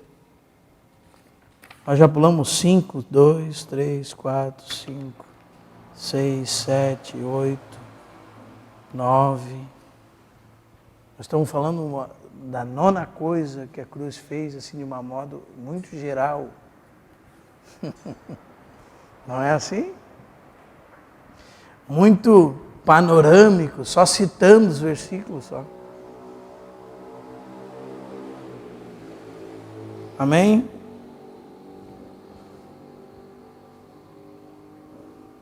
Amém, irmãos? Vamos mais um pouquinho. Na cruz ele julgou o príncipe desse mundo.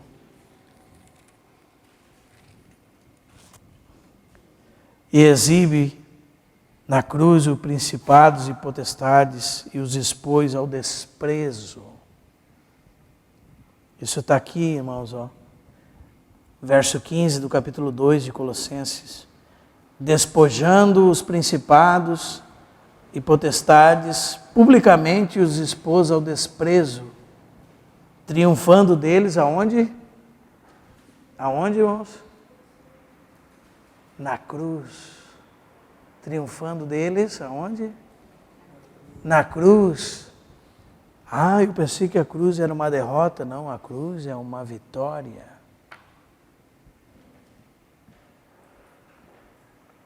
Amém, irmãos? A cruz é uma vitória. Na cruz o Senhor Jesus arrancou as insígnias de autoridade dos principados e potestades. Essa é a obra de Cristo na cruz. O que ele fez? Ele tinha uma insígnia assim de general e capitão, e a cruz é como uma espada que arrancou a insígnia dele. O despojou das suas insígnias de autoridade.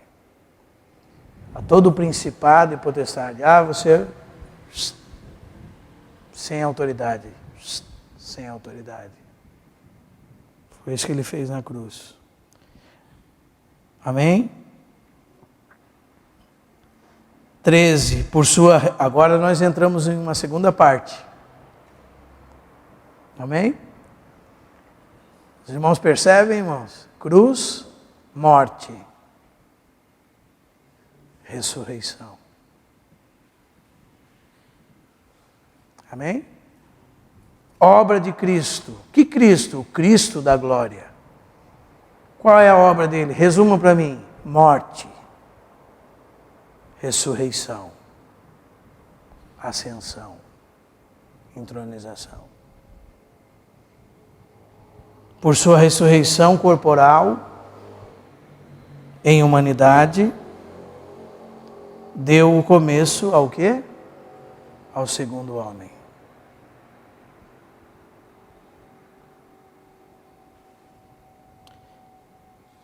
A uma nova criação. Preste atenção o que acontece quando alguém é convertido. Quando alguém é convertido, a experiência de Cristo se torna a experiência dele. Você está entendendo o que eu quero dizer? Não, irmão. Por que alguém tem o seu espírito regenerado? Porque pelo Espírito eterno, o Senhor pega esse homem, passa na cruz de Cristo. Ali, ele é crucificado. Ele é sepultado com Cristo.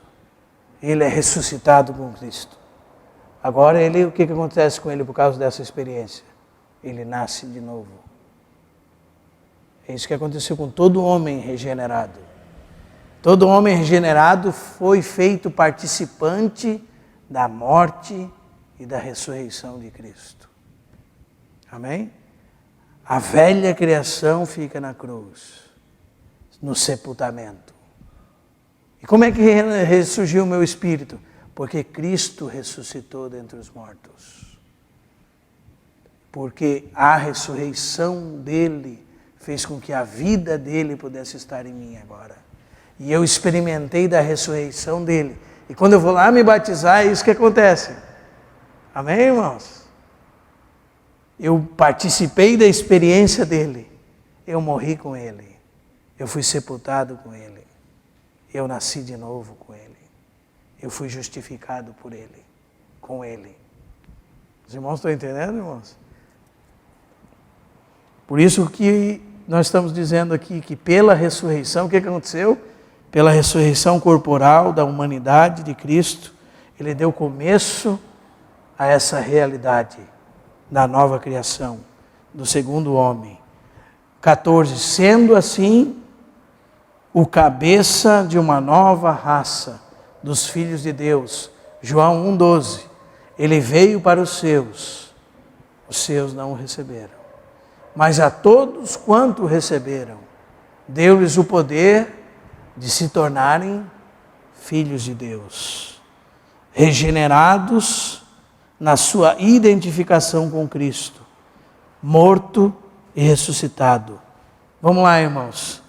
Que perdoa, e livra, e restaura, e regenera, e santifica, que imputa justiça, além de nos receber mediante a sua graça e seu Espírito, por intermédio da fé. Você está vendo a experiência cristã, irmãos? Como é que é a experiência cristã? Regenerados na sua identificação com o Cristo morto e ressuscitado, que perdoa pecados, que nos livra da morte, que restaura, que regenera, que santifica. Amém? Além de nos receber mediante a sua graça e seu Espírito por intermédio da fé, para agora manifestar a sua justiça gratuita em boas obras.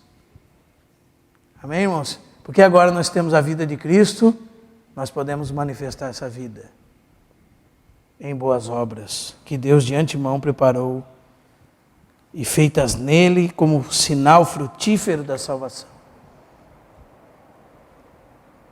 Vamos concluir ali. Nunca esqueçamos que a obra do Senhor Jesus Cristo está fundamentada depois da sua encarnação virginal e sua vida sem pecado, revelando-se ao Pai em sua morte por nós devido aos nossos pecados, e depois de sepultado, ressuscitou corporalmente em incorrupção e ascendeu de novo à sua glória, para glorificar nele a humanidade. Cristo teve uma experiência humana para glorificar a humanidade. Amém? O Verbo se fez carne, o Verbo se tornou um homem para que nós fôssemos feitos filhos de Deus. Transformando-a nova e herdeira do reino, para comunicar o qual enviou o seu Espírito para convencer o mundo do pecado, da justiça e do juízo, de modo que o recebam os chamados a sair do mundo, os que o amam. O Espírito Santo nos participa do Pai e Cristo, de modo que possamos nos assemelhar, satisfazer e revestir-nos dele em identificação completa, aguardando a redenção total que será manifesta no fim dos tempos.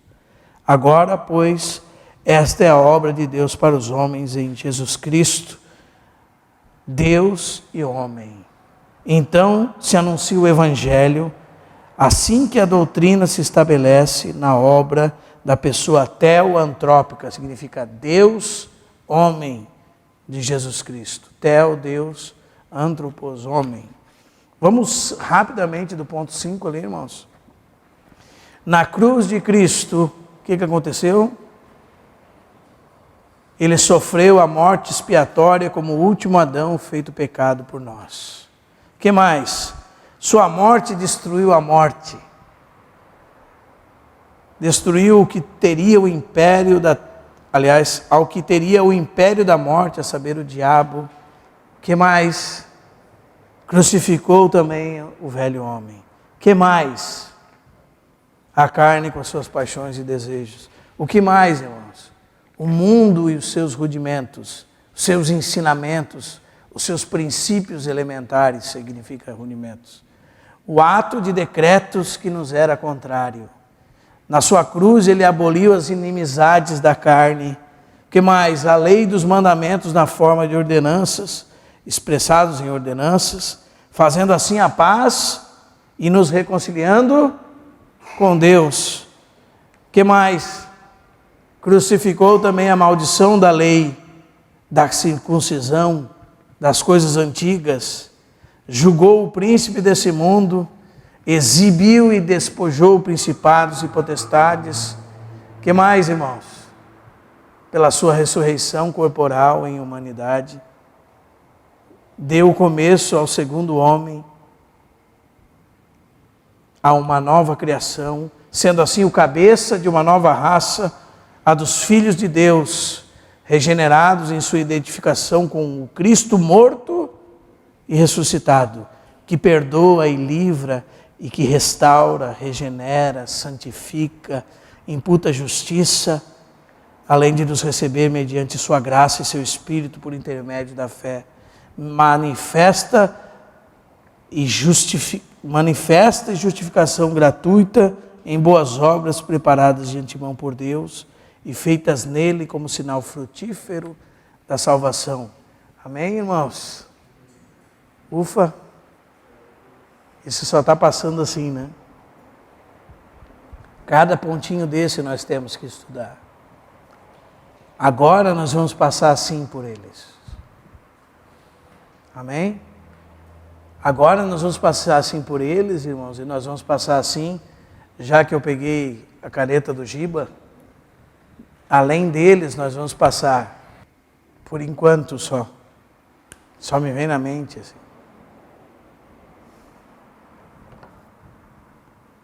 A obra do Senhor é maravilhosa, amém, irmãos?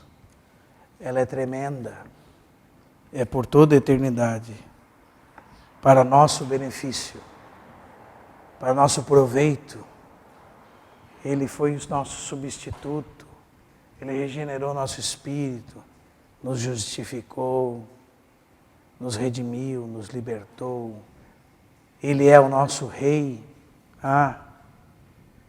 Cristo é o nosso Rei.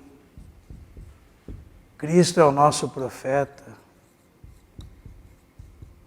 Cristo é o nosso sumo sacerdote.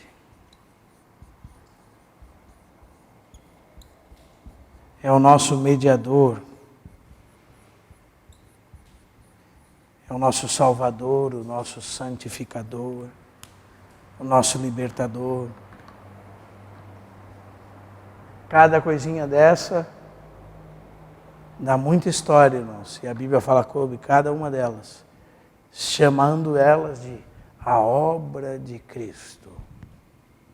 Amém? A obra de Cristo é maravilhosa. É do tamanho da pessoa que Ele é. Amém, irmãos? Hoje é só mesmo para a gente introduzir isso de forma que chame a nossa atenção para você ler os textos em casa, porque nós poderíamos falar um pouco sobre cada texto desse. Vamos dizer assim, nós poderíamos ter uma aula sobre cada pontinho desse. Amém? Deus entregou o seu Filho. Uma aula. Os irmãos estão entendendo, irmão? O Filho se ofereceu. Nasceu da Virgem. Sofreu por nossos pecados. E vai. Crucificou o nosso velho homem. E nós vamos falar sobre isso. Só que não tem como falar sobre isso nessa volta. Amém, irmãos? Lembram da volta? Nessa volta, nós vamos falar menos sobre isso. Mas pelo menos você já vai saber o que é. Na próxima volta, a gente vai falar um pouco mais. E daí na próxima volta, um pouco mais. Estava pensando hoje, por exemplo, a nossa próxima volta sobre o assunto Bíblia. Nós vamos trabalhar para que os irmãos aprendam a ler a Bíblia. Porque as pessoas não sabem ler a Bíblia. As pessoas não sabem o que a Bíblia diz sobre ler a Bíblia. Amém? Então, cada volta a gente vai sendo enriquecido mais da pessoa de Cristo. Os irmãos estão lembrados da minha volta aqui, né? Bíblia, Trindade, encarnação, expiação, ressurreição, ascensão, Espírito Santo, igreja, escatologia, Bíblia. E assim a gente vai, irmãos. Se o Senhor nos der graça e vida. Amém? Vamos agradecer o Senhor.